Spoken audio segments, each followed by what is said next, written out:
पिटाई का ऐसा खौफ जिसे बताते हुए बच्ची रो पड़ी। तो मतलब कुछ भी हाथ में आ जाए उसी से मारने लगता। रोने की क्या बात है? उन्हें याद है बच्चों को कैसे पीटा जाता था। पिता को तो सबसे ज्यादा ही मारते थे डंडों से। 23 सितंबर को यूपी के हाथरस में डीएल बोर्डिंग स्कूल में पढ़ने वाले 11 साल के कृतार्थ की मौत हो जाती है। स्कूल का ऑनर दिनेश बघेल कृतार्थ के परिवार को काफी देर तक गुमराह करता है। आखिरकार पुलिस ने दिनेश का नंबर ट्रेस कर गाड़ी को रोका, जिसमें कृतार्थ की डेड बॉडी और स्कूल बैग मिला।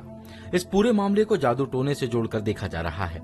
आरोप लगा कि दिनेश के पिता यशोधन तांत्रिक है और तंत्र मंत्र के लिए बच्चों की जान ली है। मामले का सच जानने के लिए दैनिक भास्कर हाथरस पहुंचा। 23 सितंबर को 11 साल के एक लड़के की रहस्यमय तरीके से मौत हो जाती है। ये वही स्कूल है जो आप मेरे पीछे देख सकते हैं। वो बच्चा इसी स्कूल में पढ़ाई करता था। इसी स्कूल के प्रबंधक दिनेश बघेल और उनके पिता यशोधन मुख्य आरोपी हैं। उनके साथ 3 अन्य टीचर भी उस समय मौजूद थे। सबसे पहले हम पीड़ित परिवार से मिलने पहुंचे। जादू टोने के सवाल पर कृतार्थ के पिता कहते हैं, देखिए ये कोई बली कुछ नहीं है, ये तांत्रिक विद्या का जैसे मामला चलाया गया दिखाया गया, जैसे मुझे प्रेस के द्वारा ही पता चला। मैं ना तो उस स्कूल में ऐसा कुछ बली है, ना ही उसमें कोई तंत्र विद्या का सामान पाया गया, ना ही उसमें कुछ है। ये तो सिर्फ एक कहानी बना दी गई है, जो है एक पूरे तरीके से मर्डर किया गया है। इसका कोई जो बहुत ही प्लानिंग के साथ इसको जो है मारा गया है, इसे मौत के घाट उतारा गया। इसके बाद हमने उनसे स्कूल के माहौल और मालिक दिनेश के बारे में सवाल किए।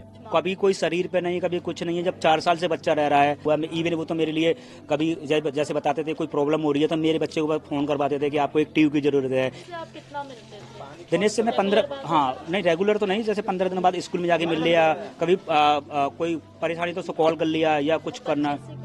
इसके बाद हम रसगवा गांव में मौजूद डीएल पब्लिक स्कूल पहुंचे, जो घटना के बाद से बंद है। हॉस्टल भी खाली करा लिया गया है। स्कूल के पास सिर्फ 5वीं क्लास तक की मान्यता है, लेकिन यहाँ 10वीं क्लास तक के बच्चों को पढ़ाया जा रहा था। बच्चों के साथ स्कूल में क्या बर्ताव होता था, ये जानने हम भदोही और आरती गांव पहुंचे, जहां बच्चों ने अपने साथ होने वाले टॉर्चर की कहानी बताई। सर ने बोल दिया था कि टीचर्स कोई नहीं मारेगा, मैं मारूंगा बच्चों को।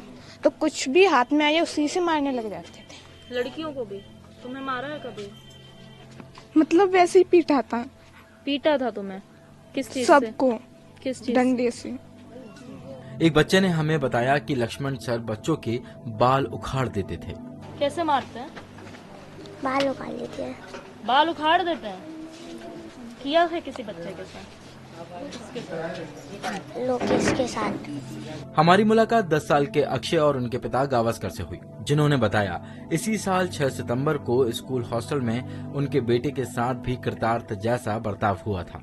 क्या दिखा आपको? सुबह तो हमने यहाँ पे पढ़ाओ चेकिंग की सगरो गलो सुईरो सगरे निशान बननो तो जी और ठीक है वो जी ठीक है। ये बाद में या तो दवाई करवाई जागी, यहाँ ना सही बहुत तो पूरा हाथरस ले गए।